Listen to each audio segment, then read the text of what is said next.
Kalimat manakah yang paling tepat sebagai kalimat inti nomor 6? Oke teman-teman, untuk menjawab soal seperti ini, ada beberapa hal yang bisa kita lakukan, tapi yang perlu diketahui adalah karena kalimat inti ini adalah bentuk sederhana dari kalimat yang panjang, tentu perlu diketahui juga bahwa ada bagian yang boleh diambil dan ada bagian tertentu yang boleh dihilangkan. Oke, kita langsung saja fokus pada kalimat inti dari kalimat yang keenam. Kita fokus pada kalimat keenam di sini dan yang pertama kita cari adalah bagian jabatan kalimatnya, khususnya untuk subjek dan predikat.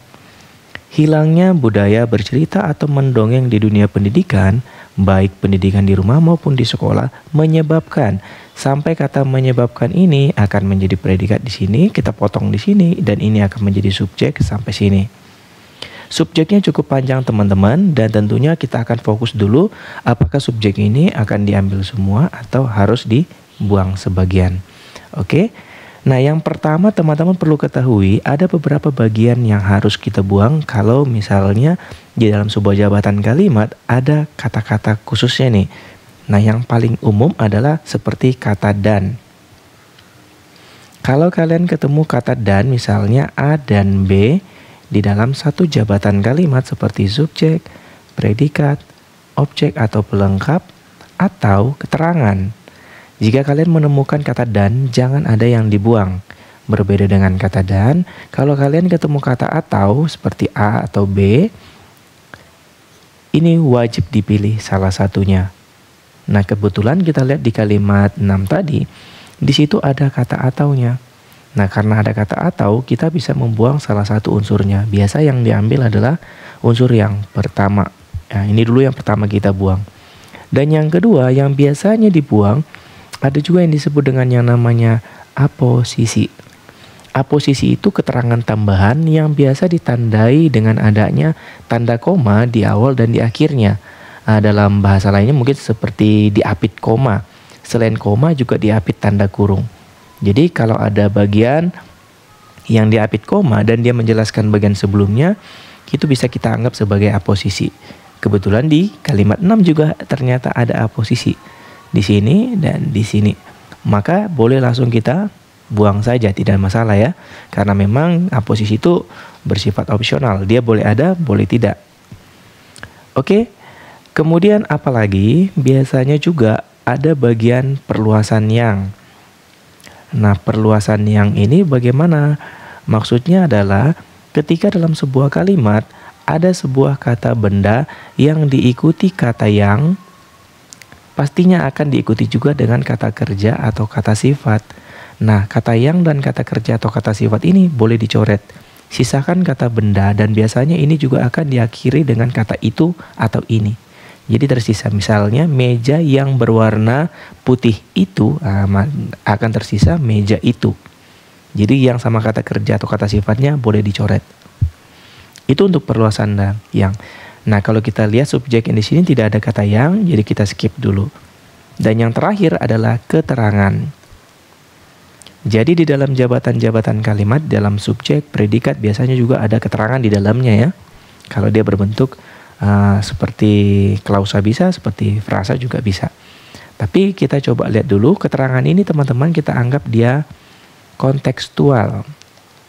Maksudnya adalah keterangan itu boleh dihilangkan jika kalimatnya tidak rancu setelah menghilangkan keterangan tadi.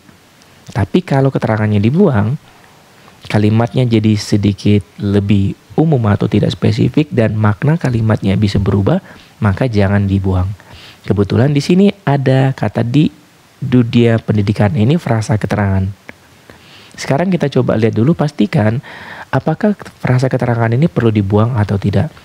Hilangnya budaya bercerita atau mendongeng di dunia pendidikan. Jadi di sini budaya berceritanya yang dimaksud adalah di dunia pendidikan, bukan di dunia keluarga, bukan di dunia masyarakat. Jadi memang di dunia pendidikan. Jadi tidak perlu dibuang, karena kalau dibuang nanti jadi hilangnya budaya bercerita menyebabkan jadinya akhirnya malah jadi budaya bercerita di mana nih. Nah, seperti itu. Oke, kita dapat subjeknya cukup sampai subjek predikat dulu ya. Jadi subjeknya kalau panjang kita buang satu-satu menggunakan konsep seperti ini dulu. kita sisakan sama predikatnya. Oke, sekarang kita coba eliminasi opsi yang tidak dibutuhkan.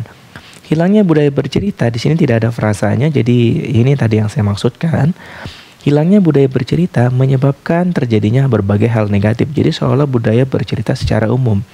Padahal yang dimaksud di gagasan kalimat 6 adalah di dunia pendidikan. Jadi ini tidak mungkin kita pilih. Kemudian untuk yang B, hilangnya budaya bercerita di dunia pendidikan menyebabkan terjadinya berbagai hal negatif.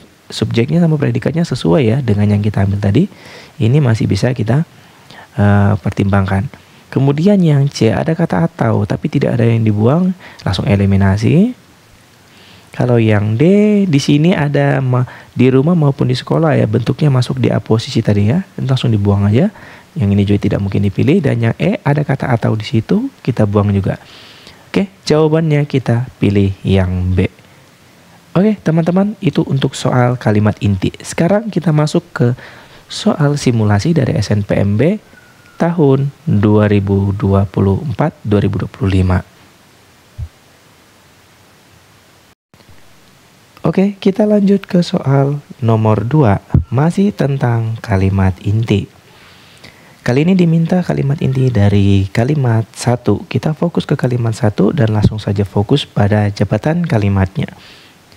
Perubahan iklim terhadap kualitas udara di dunia selalu dilaporkan. Selalu dilaporkan di sini kita potong sebagai predikat oleh World Meteorological atau WMO. Ini sudah pasti sampai di sini akan jadi pelengkap ya.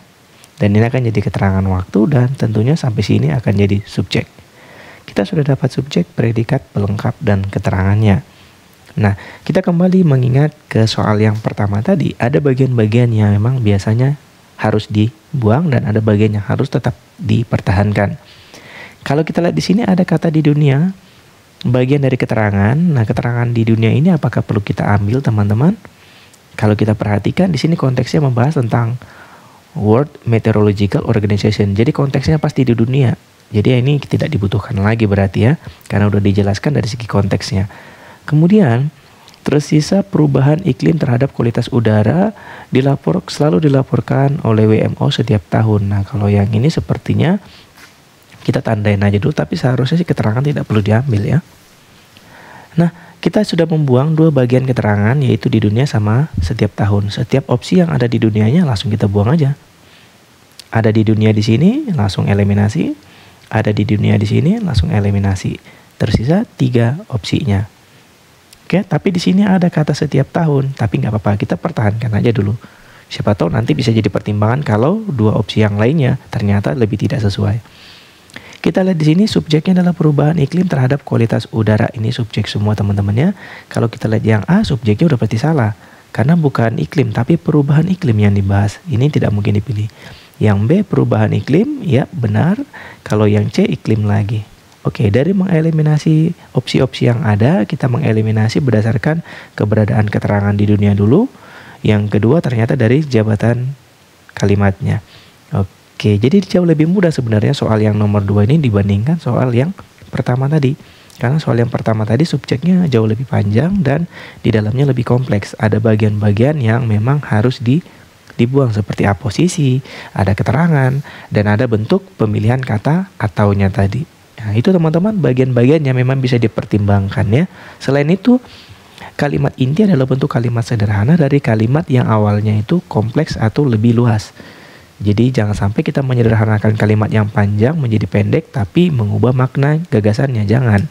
Jadi pendekkan dia tapi tanpa mengubah gagasannya. Nah, itu poin terpenting dari soal kalimat inti. Oke teman-teman, sekian dulu. Terima kasih sudah menonton.